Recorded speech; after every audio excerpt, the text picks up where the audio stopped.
చేస్తున్నాము అండ్ ఎంత క్లయింట్స్ ఎంత రిక్రూట్మెంట్ చేస్తున్నాం అంటే బేస్డ్ ఆన్ కంపెనీ అన్ని ఫిల్టర్ చేస్తారు. ఇవన్నీ బేస్ చేసుకుని కూడా మన నేషనల్ ట్రిప్స్ కూడా ఉంటాయి. సో ఓన్లీ ప్లాట్ సేలింగ్ అనే కాకుండా మనం టీమ్ ద్వారా మనం డైరెక్ట్ కాకుండా టీమ్ ద్వారా ఎంత సేల్ చేస్తున్నాం అనేది కూడా ఇంపార్టెంట్. ఆ టీమ్ ఎట్లా బిల్డప్ చేసుకోవాలి ఏంటి అనే విషయంలో లాస్ట్ ఒక చిన్న 2 minutes చెప్పి వదిలేస్తాను.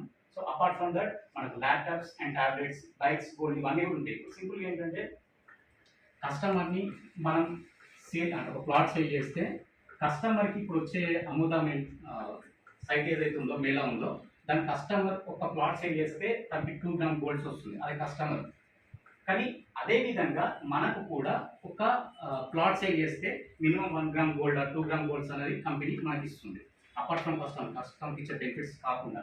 సో అదేవిధంగా ల్యాప్టాప్స్ మనం అట్లీస్ట్ 1 ల్యాప్టాప్ సేల్ ఒక ప్లాట్ సేల్ చేస్తే మనకు నేషనల్ ఇంటర్నేషనల్ ట్రిప్స్ ఎలా ఉన్నాయో అట్లా 2 ప్లాట్స్ సేల్ చేస్తే ఒక మొబైల్ 30,000 వర్త్ అండ్ ఒక 3 ప్లాట్స్ ఆర్ 5 ప్లాట్స్ సేల్ చేస్తే ఒక ల్యాప్టాప్ ట్యాబ్లెట్ ఇట్లా డిఫరెంట్ బోనస్